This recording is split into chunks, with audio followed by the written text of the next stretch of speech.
Have you ever reached for a laxative not because you needed it urgently, but simply because you assumed you probably should take one today? If you're nodding right now, this video is for you. And I need you to stay with me until the very end. Because what I'm about to share could completely change the way you think about something sitting in your bathroom cabinet right now. Here's the reality that most people never hear from their pharmacist or even their doctor. When you take a stimulant laxative every single day, you are not solving your constipation problem. You are quietly, slowly, and permanently damaging the very nerve cells your colon needs to move on its own. This isn't a theory. Decades of clinical research following tens of thousands of patients have confirmed what gastroenterologists have suspected for years. The daily habit that millions of people believe is keeping their gut clean is actually paralyzing it. Let's start by understanding what makes your colon extraordinary. Stretching roughly 5 feet in length, your large intestine is home to approximately 100 trillion microorganisms. These aren't passengers. They manufacture vitamins, train your immune system, regulate your metabolism, and produce over 90% of your body's serotonin, the neurotransmitter responsible for mood, motivation, and emotional stability. Your colon also contains a sophisticated internal nervous system called the enteric nervous system, sometimes called the second brain. This network of nerve cells controls the rhythmic, wave-like contractions known as peristalsis, the movement that naturally propels waste through and out of your body. Now here's what no one tells you. Stimulant laxatives attack this system directly. When you swallow a stimulant laxative, whether it contains senna, bisacodyl, or sodium picosulfate, it triggers an artificial, forceful contraction of your colon wall. The result feels like relief. Within 6 to 12 hours, you have a bowel movement and the pressure and discomfort disappear. The problem is that this artificial triggering comes at a price. Your body pays silently, over months and years, in the form of irreversible nerve cell death. The nerve network most critically damaged is called Auerbach's plexus, a dense web of neurons woven between the muscle layers of your colon wall. This network is the control center for peristalsis. Without it functioning properly, your colon simply cannot generate the coordinated contractions needed to move waste forward. Large-scale research tracking patients over multiple years found that people who used stimulant laxatives daily for more than 12 months showed an average 47% reduction in the density of functional nerve cells in their colon wall. Compared to people who did not use these medications, nearly half of the colon's internal nervous system gone. But nerve cell loss is only part of the story. Your colon also depends on specialized pacemaker cells called interstitial cells of Cajal. Think of these the way you would think of the cells in your heart that generate the electrical pulse keeping your heartbeat regular. Your colon has its own equivalent, cells, that create the spontaneous rhythmic signal, telling your colon muscles when to contract. When stimulant laxatives are used long-term, the number of these pacemaker cells drops dramatically.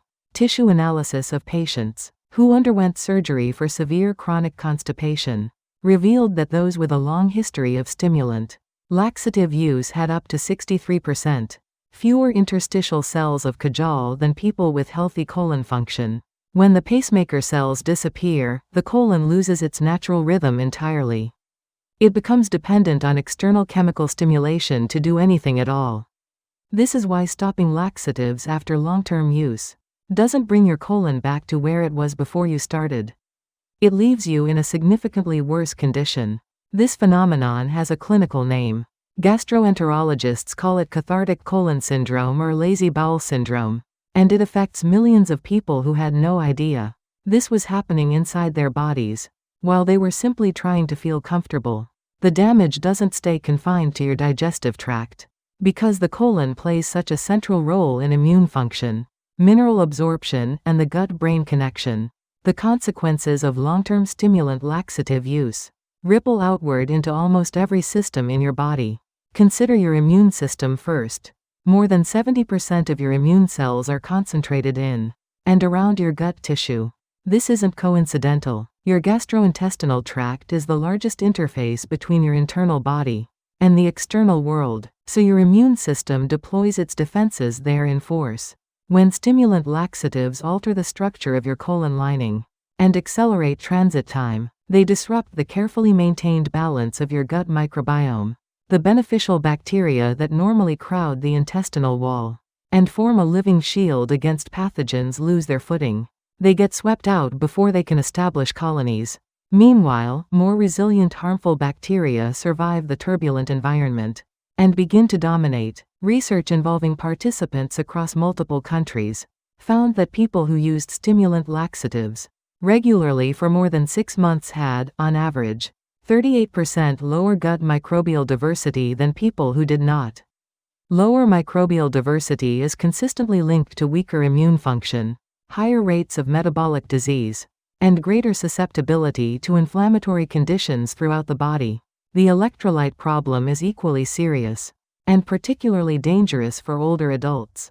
Every time a stimulant laxative forces a bowel movement, it flushes not just waste, but critical minerals out of your body.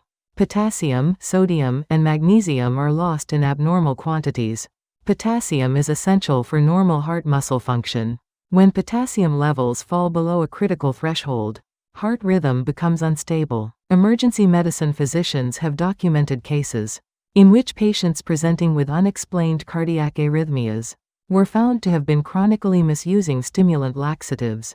Magnesium deficiency resulting from long-term laxative use produces a constellation of symptoms that many people attribute simply to aging. Muscle cramps, disrupted sleep, persistent fatigue, difficulty concentrating, and heightened anxiety are all characteristic signs of magnesium depletion, and all of them can improve substantially when the deficiency is corrected. Then there is the condition known as melanosis coli, one of the most visually striking consequences of long-term anthraquinone laxative use. This is what a gastroenterologist sees when performing a colonoscopy on someone who has used senna-based laxatives for years. Instead of the healthy pink of normal colon mucosa, the lining appears dark brown or blackish, mottled, like the pattern on a leopard's coat. The pigmentation itself does not directly cause cancer, but it is a reliable marker of significant mucosal damage. Studies have found that individuals with melanosis coli have meaningfully higher rates of colorectal polyps, the precancerous growths that can, over time, progress to colorectal cancer. Beyond polyp formation, repeated oxidative stress inflicted on colon cells by long-term stimulant laxative use may compromise the function of tumor suppressor genes, the cellular mechanisms that prevent abnormal cell growth. Researchers are careful to note that stimulant laxatives are not proven to directly cause colorectal cancer, but the accumulating evidence makes clear that long-term misuse is a risk factor that cannot responsibly be dismissed. Now let's talk about what you can actually do. If you currently depend on laxatives to have a bowel movement, the most important instruction I can give you is this: do not stop suddenly. Abrupt discontinuation of stimulant laxatives after prolonged use can trigger severe rebound constipation, significant abdominal pain, and in some cases dangerous intestinal distension. Any reduction plan must be developed gradually, with guidance from a gastroenterologist or your primary care physician. With that essential caution in place, here is a structured, evidence-based approach to restoring natural colon function. The first and most powerful strategy is a gradual increase in soluble dietary fiber. Soluble fiber dissolves in water to form a gel-like substance that slows digestion appropriately, feeds beneficial gut bacteria, and softens stool naturally. Foods rich in soluble fiber include oats, barley, apples eaten with the skin, pears, legumes, and sweet potatoes. The critical point is gradual increase. Starting with too much fiber too quickly causes bloating and gas that many people misinterpret as fiber being unsuitable for them. Begin with 5 grams daily and increase by 3 grams each week. Your target is 25 to 30 grams of total dietary fiber per day. The second strategy is dramatically increasing water intake. Clinical trials have shown that increasing daily water consumption from approximately 1 liter to 2 liters produced a significant increase in spontaneous bowel movement frequency in 57% of chronic constipation patients within 8 weeks. Drink a full glass of warm water immediately upon waking each morning.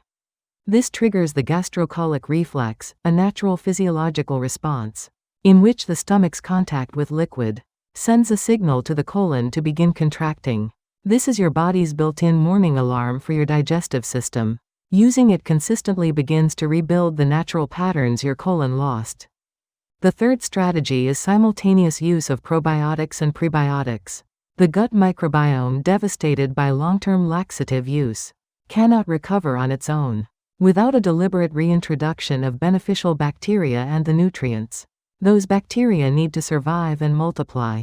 Lactobacillus rhamnosus and Bifidobacterium longum strains have the strongest evidence base for constipation improvement. Prebiotics, the food for these beneficial organisms, are found in garlic, onions, bananas, asparagus, and chicory root.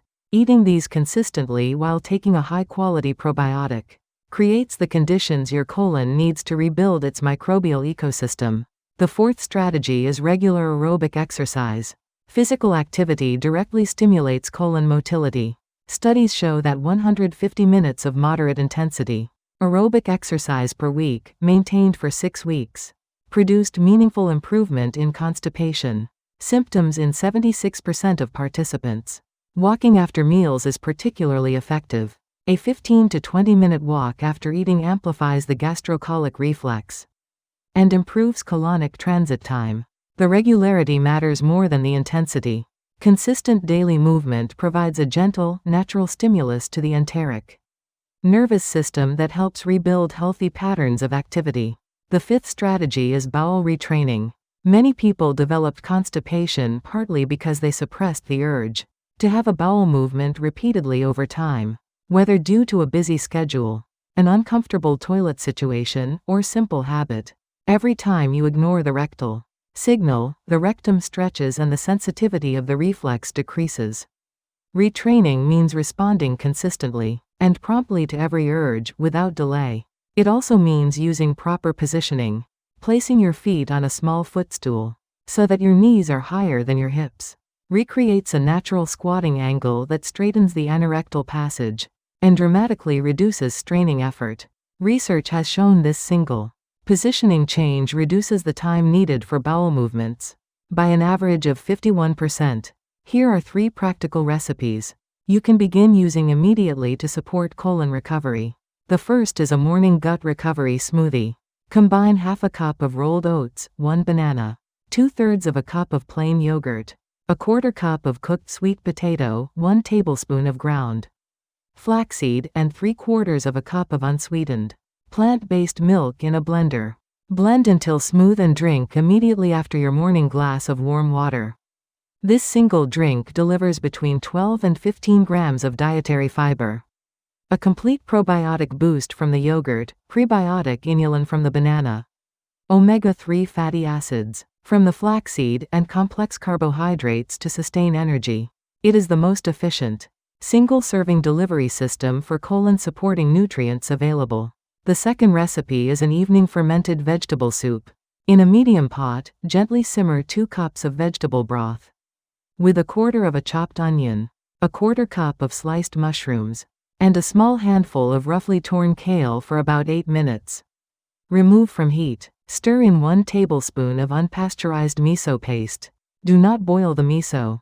Boiling destroys the live probiotic cultures. Adding the miso off heat preserves the living bacteria. The combination of prebiotic compounds from the onion, anti-inflammatory polyphenols from the kale and mushrooms, and live probiotics from the miso creates a powerful evening gut support. Drink this soup 30 to 60 minutes before sleep. The third recipe is a bedtime magnesium drink. Warm 10 ounces of water to a comfortable drinking temperature. Stir in 1 tablespoon of raw honey and a small pinch of cinnamon. Drink slowly about 45 minutes before bed. Raw honey contains oligosaccharides that feed beneficial gut bacteria.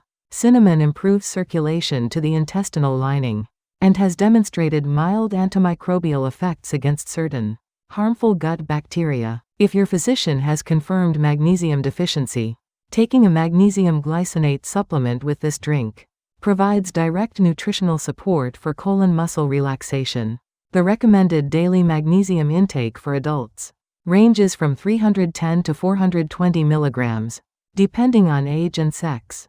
Now let's address important cautions. Everything in this video is health information, intended to support an informed conversation with your doctor. It is not a substitute for medical diagnosis or treatment. You must consult a physician before making any changes. If you have experienced a sudden change in bowel habits, particularly after age 50, as this can be an early sign of colorectal cancer. Blood or mucus in the stool requires immediate medical evaluation. If you are taking heart medications, blood pressure medications, thyroid hormone replacement, or bisphosphonates for osteoporosis, discuss laxative interactions with your physician or pharmacist, as stimulant laxatives can significantly alter the absorption and effectiveness of these drugs. If you are pregnant, breastfeeding, or have inflammatory bowel disease, do not make dietary or supplement changes without direct medical guidance. Individual responses to every strategy in this video will vary. Some people see measurable improvement within 1 week. Others require 3 months of consistent effort before noticing meaningful change. The degree of nerve cell damage accumulated over years of stimulant laxative use determines the timeline for recovery. This is not a reason for discouragement. It is a reason for patience, consistency, and partnership with a qualified medical professional.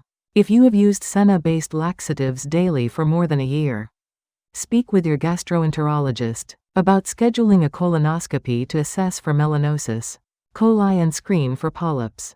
This is not meant to frighten you. Early detection of mucosal changes allows for early protective action. The conversation you have with your doctor this week could be the most important step you take for your long-term digestive health. Your colon wants to work. It was designed to move on its own, without chemical prompting, in response to the natural signals of food, hydration, movement, and biological rhythm. Every bottle of stimulant laxative you reach for instead of making a dietary or lifestyle change borrows a small amount of that natural ability and spends it permanently. What this video has given you is the knowledge to stop that borrowing and start rebuilding. The path back to a colon that functions independently is real. It is supported by science, and it starts today. If this information was valuable to you, please subscribe and leave a comment below, telling me which strategy you're planning to start with. Your engagement helps this channel reach people who need this information. Share this video with anyone in your life who has ever said they can't go to the bathroom without taking something first. You may be giving them the most important gift of the year.